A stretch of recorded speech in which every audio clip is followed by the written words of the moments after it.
ભાગવતજીની અંદર વર્ણન ભગવાનના લીલા ચરિત્રોનું કરવાનું હોવા છતાં કૃષ્ણમ પરમ ધીમહી આવું કેમ ન લખ્યું? બરાબર ભાગવતમાં તમે ઊંડા ઉતરશો ને તો ખરેખર એમાંથી જ તમને સમાધાન મળી રહેશે કે ભાગવતજીની અંદર વર્ણન શ્રી કૃષ્ણ નારાયણના લીલા ચરિત્રનું કરવાનું હોવા છતાં કેમ ન લખ્યું કૃષ્ણમ પરમ ધીમહી? શું આપણી પાસે એનો જવાબ? એનું કારણ છે કે આપણે ત્યાં સાંપ્રદાયિક ઝઘડાઓ બહુ ચાલે છે. ઉપાસનાની બાબતમાં કોઈની સાથે ક્યારેય ઝઘડામાં નહીં ઉતરતા. આગળ જ્યારે કથા આવશે ને ત્યારે હું સમજાવું છું કે ઉપાસનાની બાબતમાં કોઈ દિવસ કોઈની સાથે ધર્મની બાબતમાં ક્યારેય ઝઘડામાં નહીં ઉતરતા.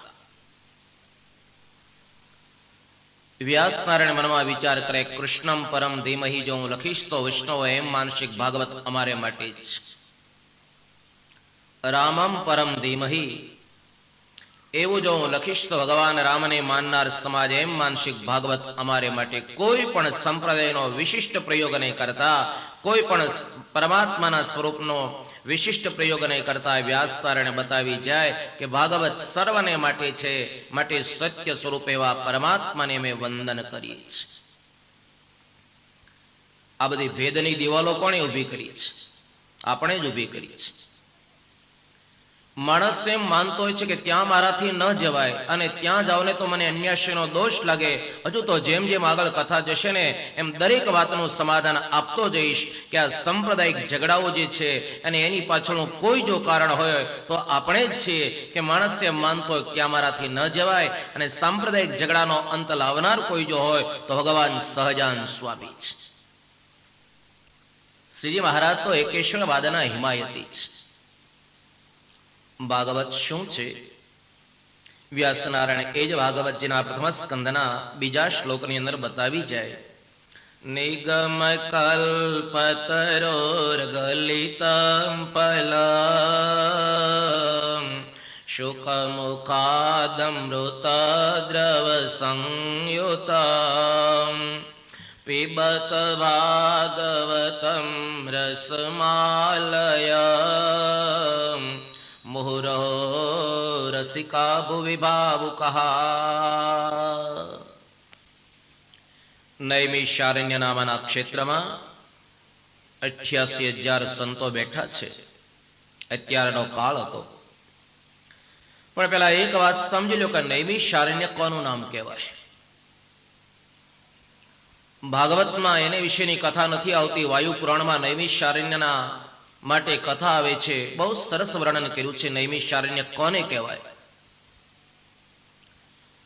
ભારત વર્ષના ભગવા પહેરનારા સંતો બ્રહ્માજીને શરણે ગયા છે અને બ્રહ્માજીને વિનંતી કરીને કહ્યું છે કે અમારે લાયક તપ કરવાને યોગ્ય સ્થાન બતાવો. બ્રહ્માજી સંતોને કહે છે કે આ મનોમય ચક્ર છોડવામાં આવે ને જ્યાં ચક્રની ધારા કુંઠિત થઈ જાય તો માની લીજો કે આ નૈમિષારણ્ય ક્ષેત્ર મનોમય ચક્ર કયો? આપણું મન. અને મનની હજારો ધારા કઈ છે? સંકલ્પ અને વિકલ્પ. સંકલ્પ અને વિકલ્પ એ મનની ધારાઓ છે.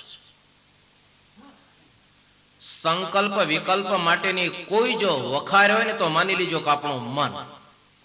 જેમ ગોડાઉનમાં માલ પડ્યો હોય ને એમ સંકલ્પ વિકલ્પ માટેનો કોઈ જો ગોડાઉન હોય, કોઈ જો વખાર હોય ને તો આપણું મન. ભલે ને અહીંયા બેઠા છીએ પણ મનમાં સંકલ્પ અને વિકલ્પની પરંપરા ચાલુ જ હોય તો નૈમિષારણ્ય એનું નામ કહેવાય કે જ્યાં જવાથી તમારા વિચારો શાંત થઈ જાય, સંકલ્પ અને વિકલ્પ બંધ પડી જાય, વિરામ પામી જાય, એનું નામ નૈમિષારણ્ય ક્ષેત્ર. તો એ સિદ્ધાંત સ્વામિનારાયણ ભગવાન વચનામૃતમાં લાવ્યા કે ભગવાનનું મંદિર છે એ નૈમિષારણ્ય ક્ષેત્ર છે. જ્યાં ભગવાનની કથા વાર્તા થતી હોય નૈમિષારણ્ય ક્ષેત્ર છે. એ તો મેં ગઈકાલની કથામાં કહ્યું હતું ને કે ખરેખર આજે આપણે નૈમિષારણ્યમાં બેઠા છીએ. અત્યારે જે આપણે બેઠા છીએ મંડપમાં નથી બેઠા પણ આપણે નૈમિષારણ્ય નામના ક્ષેત્રમાં બેઠા છીએ અને દરેકના મનની વૃત્તિ ભગવાનના ચરિત્રોને વિશે આજે લાગેલી છે. સુત પુરાણી જ્યારે સભામાં આવ્યા ને ત્યારે તમામ સંતો ઉભા થઈ અને સુત પુરાણીજીનું પ્રેમથી સ્વાગત કર્યું છે અને બોલે કે હે સુત પુરાણી, ભગવાન વેદવ્યાસની કૃપા વડે કરીને તમે ઇતિહાસ પુરાણ અને ધર્મશાસ્ત્ર એના સારા જ્ઞાતા છો. તો આ બધા શાસ્ત્રોને મધ્યે માનવનું શ્રેય અને પ્રેય કેમ થાય એવું જે સાધન બતાવ્યું હોય એ અમને આપ સમજાવો. વળી ભાગવતની રચના વ્યાસ નારાયણે કોની પ્રેરણાથી કરી એ પણ આપ અમને સમજાવો. શુકદેવ અને પરીક્ષિતજીનું ત્યાં મિલન થયેલું એ પણ આપ અમને સમજાવો. અને પરીક્ષિત મહારાજા દિલ્હીના સમ્રાટ હોવા છતાં આજે રાજ્યનો ત્યાગ કરીને ગંગાના કિનારા ઉપર કેમ બેઠા હતા એ પણ અમને સમજાવો. આવા 4 પ્રશ્નો કર્યા અને આ 4 પ્રશ્નમાંથી ભાગવતજીનો જન્મ છે. કારણ કે જગતમાં એટલા બધા શાસ્ત્રો છે ને, વાંચી વાંચીને ભ્રમી જઈએ છીએ. 18ના સૈકામાં જ્ઞાનજી મહારાજ કરીને સંન્યાસી થયા. એણે કર્મ, જ્ઞાન અને ઉપાસના ઉપર ત્રિપથ દર્શિકા નામનો ગ્રંથ લખ્યો છે, જો કે અત્યારે ઉપલબ્ધ નથી. એમાં એણે લખ્યું છે, અનંત શાસ્ત્ર બહુવેદિતવ્યમ અલ્પશ્ચ કાલો બહવશ્ચ વિજ્ઞાન યત્સારભૂતમ તદુપાસિતવ્યમ હંસો યથા ક્ષીરમિવાંબુમિશ્ર. જગતમાં એટલા બધા શાસ્ત્રો છે ને કે જિંદગીના છેડા સુધી તમે વાંચ્યા જ કરો છતાં શાસ્ત્રનો કોઈ અંત નહીં આવે. અને શંકરાચાર્ય મહારાજના સિદ્ધાંત પ્રમાણે જો કહો તો એણે પણ પોતાના સાહિત્યમાં લખ્યું છે કે અનંત શાસ્ત્રમ બહુલાશ્ચ વિદ્યા. શાસ્ત્રો તો સાગરના જેવા છે અને આમાં જો તમે ડૂબકી મારવા જાઓ ને તો ભ્રમી જવાય. શાસ્ત્રો તો સાગરના જેવા છે. તો આ બધા શાસ્ત્રોને મધ્યે જીવાત્માના કલ્યાણ માટે જે સાધન બતાવ્યું હોય ને એ આપ બતાવો.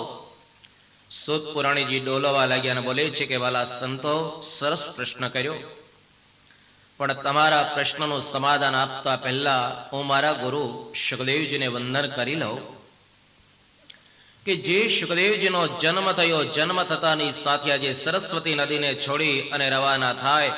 આગળ શુકદેવજી મહારાજ અને પીછેના પિતા વ્યાસ નારાયણ જાય. શુકદેવજી દિગંબર અવસ્થામાં ચાલ્યા જાય છે. મર્યાદા માટે શુકદેવજી એક કોપીને પહેરી છે.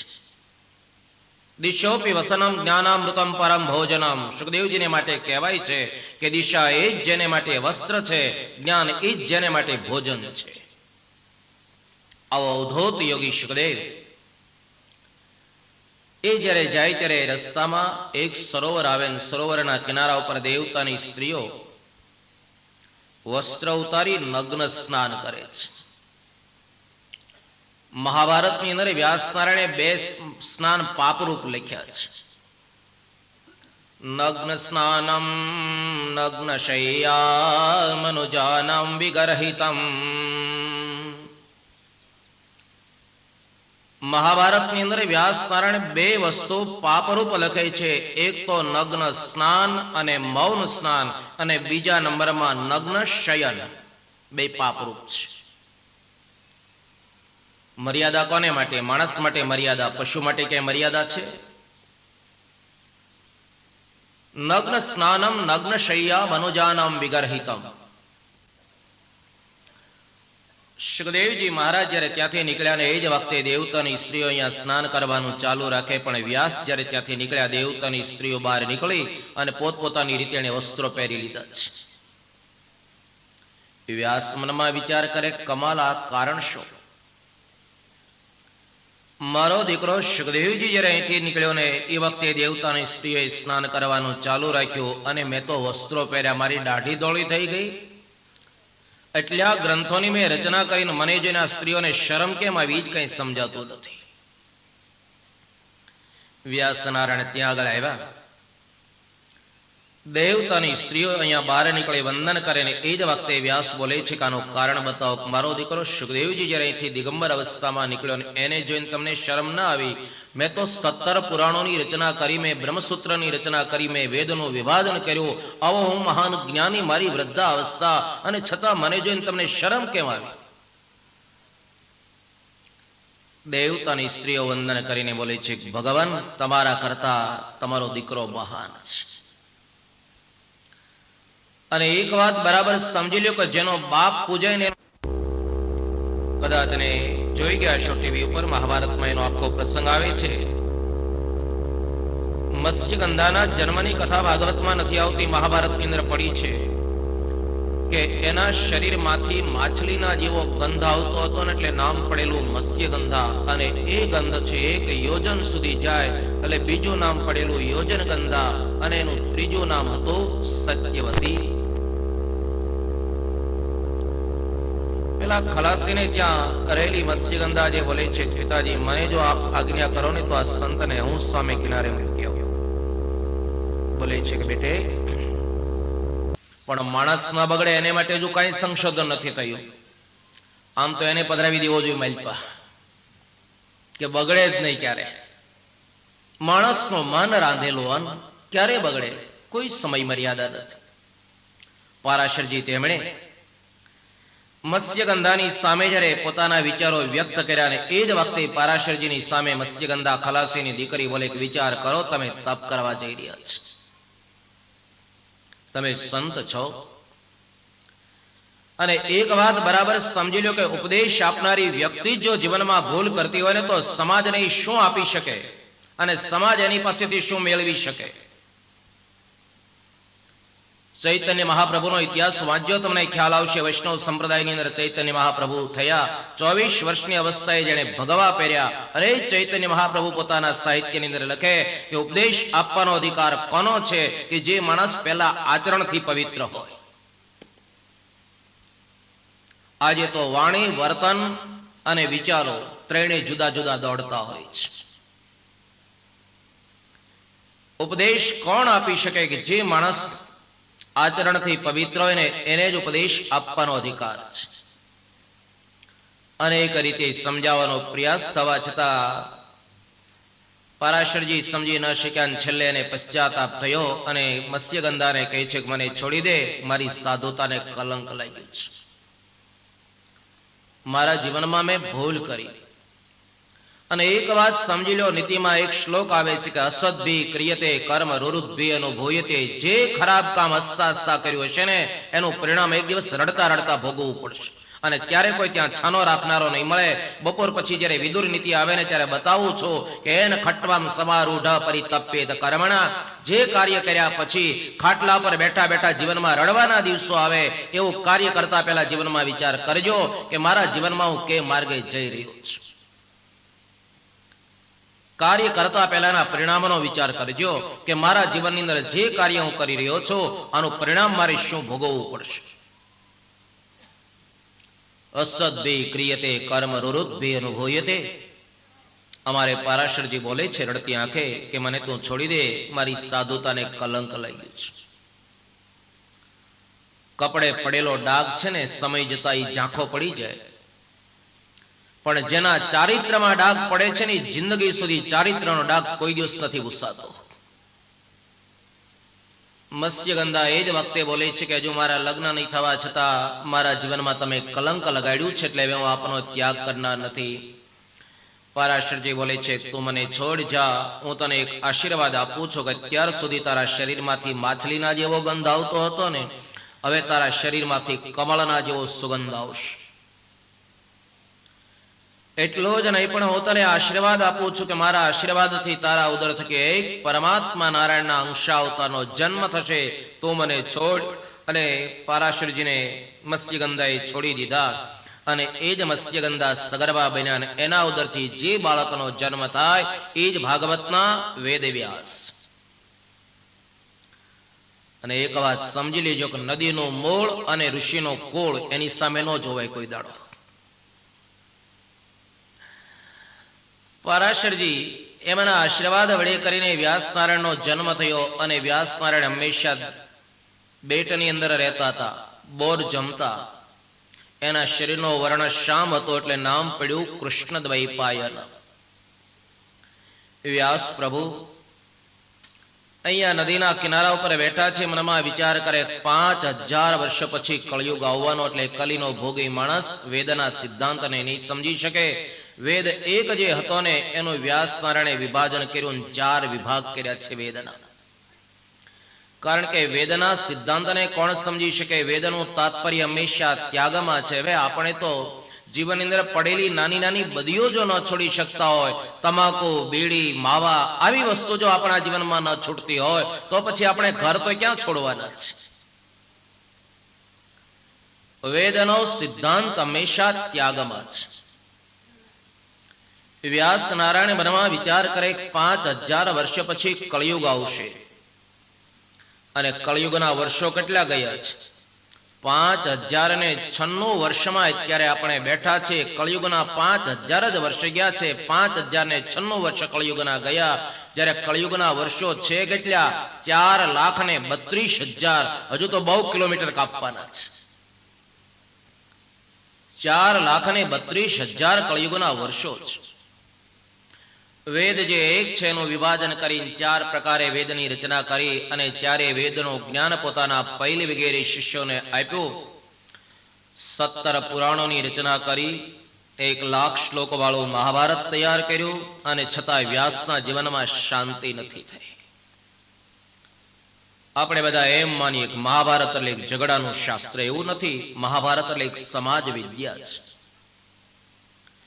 મહાભારતમાં બરાબર તમે ઊંડા ઉતરશો ને તો તમને ખ્યાલ આવશે. એમ નહીં માની લેતા કે મહાભારત એટલે એક ઝઘડાનું શાસ્ત્ર. આપણે ત્યાં નક્કી કર્યું છે કે મહાભારત વંચાય એટલે ઝઘડો જ થાય. એ ઝઘડાનું તો આપણે નક્કી કર્યું છે, પણ મહાભારત છે એક સમાજ વિદ્યા છે કે કુટુંબની અંદર સંપત્તિ માટે ભાઈઓ ભાઈઓમાં જ્યારે ઝઘડાઓ થાય છે ત્યારે પરિણામ શું આવે છે એ કોઈ જો સમજાવનાર હોય તો મહાભારતની કથા છે, સમાજ વિદ્યા છે.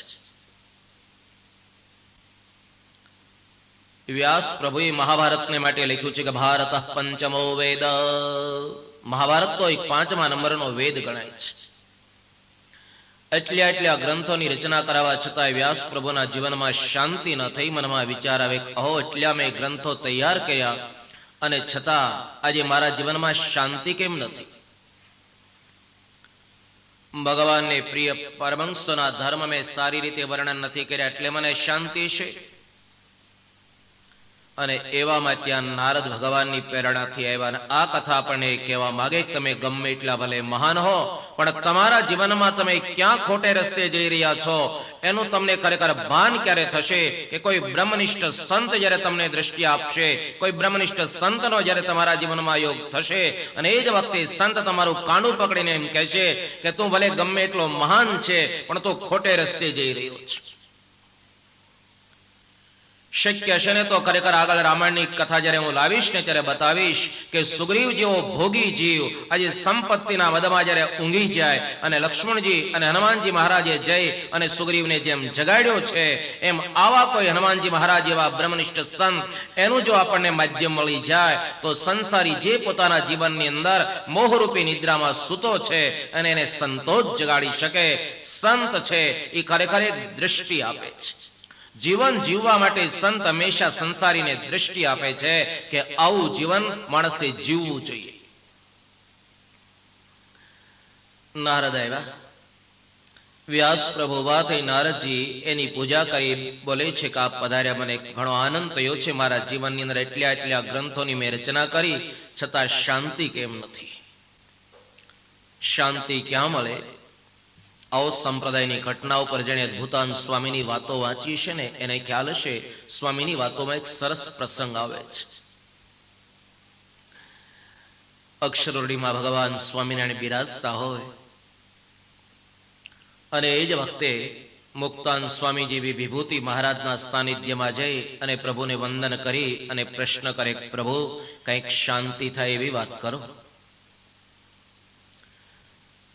મહારાજની સામે જયારે મુક્તાન સ્વામી આવો પ્રશ્ન લીધો ને એ જ વખતે મહારાજ મુક્તાન સ્વામીને કહે, ગુરુ બધે આશ્રમની અંદર દુર્વાસા ઋષિના શાપને નિમિત્ત બનાવી અને મેં છપૈયા ગામને વિશે ધર્મ અને ભક્તિ દ્વારા જન્મ ધારણ કર્યો અને 11 વર્ષ સુધી અમે મારા માતા પિતાની સેવા કરી.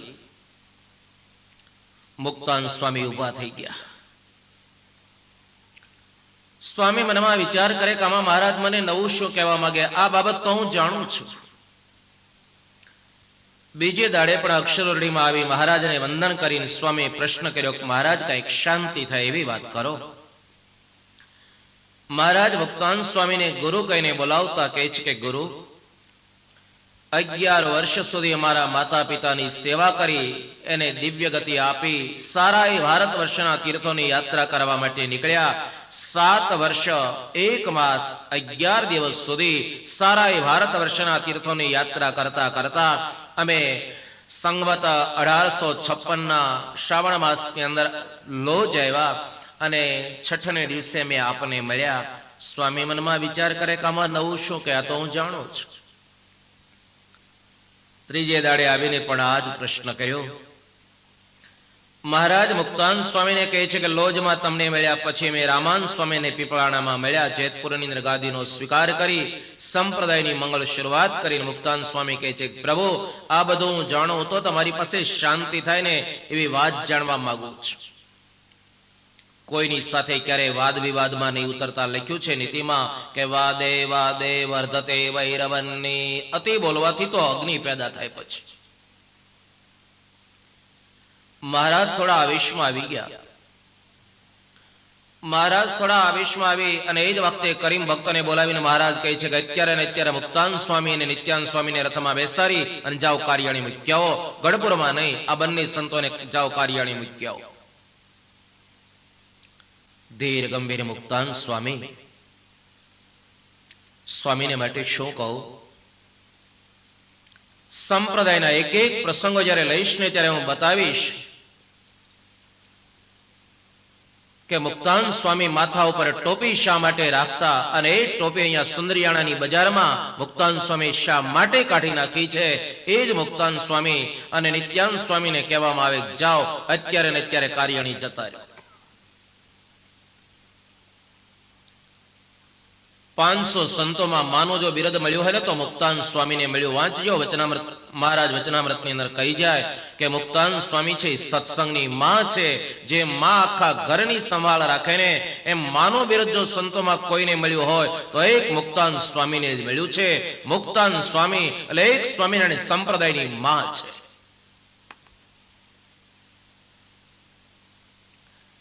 મુક્તાન સ્વામીની કથા જ્યારે આપણે લઈએ ને ત્યારે આપણી દ્રષ્ટિને દિલ પીગળી જાય ને એવી સ્વામીની સુંદર કથા છે. સ્વામી પોતાને આસને આવ્યા. ગોપીનાથજી મહારાજના મંદિરની સામે જે અત્યારે છત્રી છે ત્યાં સંતોને રહેવા માટે 52 હાથ લાંબી ધર્મશાળા હતી. ધર્મશાળાનું પહેલું વચનામૃત દુર્ગપુર મહાત્મામાં બહુ સુંદર કથા આવે છે. સ્વામી ત્યાં આગળ આવી અને નિત્યાન સ્વામીને કહ્યું છે કે સ્વામી મહારાજે આપણને બંનેને કારિયાણી જવાનો આદેશ આપ્યો. નિત્યાન સ્વામી બોલે આવો આકસ્મિક નિર્ણય કેમ લેવાનો? મુક્તાન સ્વામી બોલે 3 દિવસથી મહારાજની પાસે જઈને મેં શાંતિ થાય એવા પ્રશ્નો કર્યા. મહારાજે તો બધી પોતાની જ વાત કરી અને ચોથી વખત જ્યારે મેં પ્રશ્ન કર્યો એટલે મહારાજે આ રીતે આજ્ઞા કરી છે. નિત્યાન સ્વામીના નેત્રમાં આંસુ આવી ગયા. સ્વામિનારાયણ સંપ્રદાયના ધુરંધર કોઈ જો પંડિતો એને તો નિત્યાન સ્વામી છે. અને નિત્યાન સ્વામીની વિદવત્તા જો તમારે સમજવી હોય તો સંપ્રદાયની અંદર શ્રીહરિ દિગ્વિજય નામનો ગ્રંથ આવે છે. વાંચજો તમને ખ્યાલ આવશે કે સ્વામિનારાયણ સંપ્રદાયના ધુરંધર કોઈ જો વિદ્વાન હોય તો નિત્યાન સ્વામી. એ જ નિત્યાન સ્વામી મુક્તાન સ્વામીને કહે છે કે સ્વામી આપ સમજી ન શક્યા. શાંતિ તો ભગવાનના લીલા ચરિત્રો સાંભળવાથી મળે અને છતાં આપ ન સમજી શક્યા. પણ મહારાજની આજ્ઞા છે. શ્રીજી મહારાજ સમકાલીન સમયના એક એક ઇતિહાસો જ્યારે જોઈએ ને ત્યારે ખ્યાલ આવશે કે સંતોનું મહત્વનું કેટલું આ સંપ્રદાયમાં યોગદાન છે. અને સ્વામિનારાયણ ભગવાનના જીવનની અંદર શ્રીજી મહારાજની લાઈફમાં જો જોઈએ તો આપણને ખ્યાલ આવશે કે મહારાજે સંતને જો દંડવત કર્યા હોય તો 2 જગ્યાએ સંતને દંડવત કર્યા છે.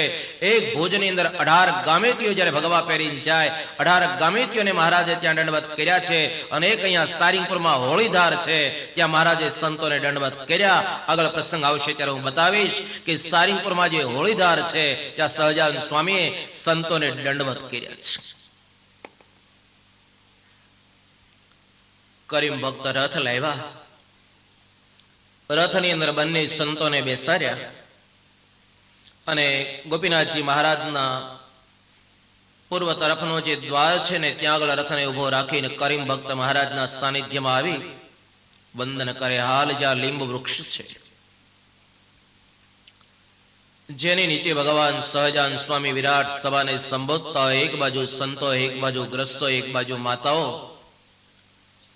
મહારાજના મુખારવિંદમાંથી નીકળતા વચનામૃતોનું જ્યારે પાન કરે કરીમ ભક્ત ત્યાં આગળ આવીને ચરણારવિંદમાં વંદન કરતા રડી પડ્યા છે. જેણે જિંદગી પરમાત્માની સેવામાં સમર્પણ કરી છે, એવા કરીમ ભક્ત આવીને જ્યારે ભગવાન સહજાન સ્વામીના ચરણારવિંદમાં રડી પડ્યા. પ્રભુ બોલે છે, કેમ ઉદાસ દેખાય છે? હાથ જોડીને કહ્યું છે કે માલિક, જેવું કાર્ય રામાવતારમાં આપે લક્ષ્મણજીને સોંપ્યું ને એવું જ કાર્ય આજે આપે મને સોંપ્યું. અને આખો રામાયણનો પ્રસંગ કરીમ ભક્ત અહીંયા ભગવાન સ્વામિનારાયણની સામે રજૂ કરે છે. રામાયણમાં પ્રસંગ આવે છે, ટૂંકમાં બતાવું કે ભગવાન રામ જ્યારે અવધનું સિંહાસન સંભાળતા હોય, અયોધ્યાની ગાદી ઉપર બેઠેલા હોય, ને એક દિવસ પ્રભુ રામ એણે દૂતોને આજ્ઞા કરી છે કે જાઓ, અયોધ્યામાં મારાથી કોઈ વિરુદ્ધ તો નથી ને? રામ રાજ્યની અંદર કોઈને કાંઈ દુઃખ ન હતું. રઘુનાથજીના કહેવાથી દૂતો જ્યારે અયોધ્યા નગરીની અંદર ફરે ને બધે ભગવાન રામની મુક્ત કંઠે પ્રશંસા થાય છે. પણ એક દૂત ફરતા ફરતા રજક શેરીમાં આવે અને બંને માણસને પરસ્પર અનુકૂળતા નહીં એટલે પેલો ધોબી પોતાના પત્નીને ઉદ્દેશીને બોલ્યો, દેવી, પારકે ઘરે ગયેલી સ્ત્રીને દશરથ નંદન રામ રાખે, બાકી હું ન રાખું. જે સ્ત્રી પારકે ઘરે ગયેલી હોય ને એને તો દશરથ નંદન રામ રાખે, બાકી હું ન રાખું. આ શબ્દો જ્યારે પેલા દૂતે સાંભળ્યા અને એ જ વખતે અહીંયા અવધની સભામાં આવ્યો છે.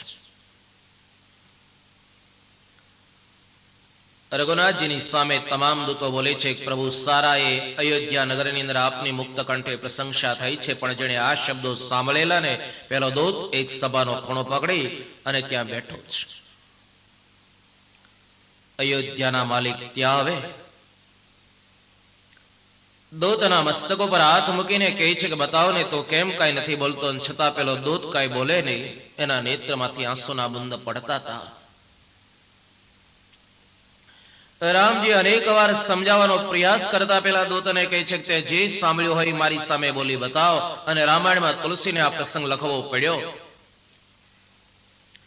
કચુકાયો નહીં તેહી પૂછે સાદર, બચનન મે ગયા વઈ. કચુકાયો નહીં તેહી પૂછી સાદર, બચનન બે ગયા વહી. ભગવાન રામની સામે હાથ જોડ્યા છે. બોલે, માલિક, નહીં કહી શકું, છતાં આપનો આગ્રહ છે એટલે એક વાત માલિક સમજી લ્યો કે સારી અયોધ્યાની જનતા આપની પ્રશંસા કરે. પણ એક ધોબી પોતાના પત્નીને ઉદ્દેશીને આ શબ્દ બોલ્યો છે કે પારકે ઘરે ગયેલી સ્ત્રી એને દશરથ નંદન રામ રાખે, બાકી હું ન રાખું. બોલતા બોલતા દૂત ત્યાં ધરાશાયી ઢળી પડ્યો છે. અયોધ્યાના માલિકના નેત્રમાંથી આંસુ પડી ગયા. અહો, મારી જાનકી માટે આ દશા. અને એક નિયમ છે, એક વાત સમજી લેજો. રામાયણનો આ પ્રસંગ તુલસીદાસજી મહારાજ રડતી આંખે આ વાત લાવ્યા છે કે સમાજની એક જનરલ દ્રષ્ટિ છે કે સમાજે તો કોઈને નથી છોડ્યા. અવતારી પુરુષને પણ સમાજે જો ન છોડ્યા હોય તો એની સામે આપણે કોણ? રામજીને મનમાં વિચાર આવે કે મારી જાનકી નિર્દોષ હોવા છતાં જાનકી માટે આ અપવાદ, અને મારી જાનકી માટે જો અપવાદ આવતો હોય તો હવે જાનકીને હું અયોધ્યામાં ન રાખી શકું, કારણ કે હું મર્યાદા પુરુષોત્તમ છું. જાનકીને આવતીકાલે હવે તમસાના કિનારા ઉપર લક્ષ્મણજીને આજ્ઞા કરો, લક્ષ્મણજી નદીના કિનારા પર મૂકી આવે. રાત્રિનો સમય થયો છે. ત્રણેય બંધુઓને બોલાવ્યા. જાનકીને પણ કહેવામાં આવે છે, દેવી, આવતીકાલે તમારે વનમાં જવાનું. પણ જાનકીને ખ્યાલ નથી કે મારો કાયમિક ત્યાગી તો એમ માને છે કે ઋષિ પત્નીઓના દર્શન કરવા જવાનું છે. ત્રણેય બંધુઓ આવ્યા અને એવા સમયમાં સામે ત્રણેય બંધુઓ હાથ જોડીને ઉભા છે. અને રામાયણનું મૌન જો કોઈ પાત્ર દેખાતું હોય ને તો ભરતજીનું પાત્ર. રામાયણે તો એક વાતની નોંધ લીધી છે કે સાંજે ભગવાનના દર્શન કરવા માટે મંદિર જાઓ, ભગવાનની આગળ હાથ જોડી રડતી આંખે એક પ્રાર્થના કરજો, પ્રભુ, જગતમાં જો તારે ભાઈ આપવો હોય તો ભરતના જેવો ભાઈ આપજે. ભરત માટે શું કહું? માણસે જિંદગીમાં આંસુ નહીં પાડ્યા હોય, પણ રામ ભરત મિલનની જ્યાં કથા આવે, માણસ ગમે એવો કઠોર હૃદયનો હશે ને તો વ્યક્તિ ભાંગી જ પડે છે. સામે ભરતજી ઉભા છે,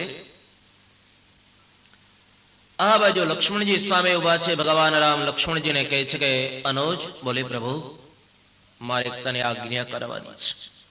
બોલો ને, શું આજ્ઞા છે?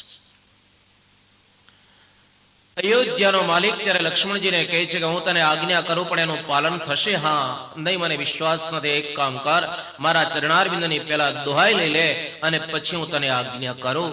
અને ત્યારે લક્ષ્મણજીના નેત્રમાંથી શ્રાવણ અને ભાદરવો શરૂ થયા છે. અયોધ્યા કાંડ વાંચો, તમને ખ્યાલ આવે કે રામાયણમાં લક્ષ્મણજીનું કેટલું સમર્પણ છે. ભાઈઓ ભાઈઓએ કઈ રીતે જીવન જીવવું જોઈએ એ ખરેખર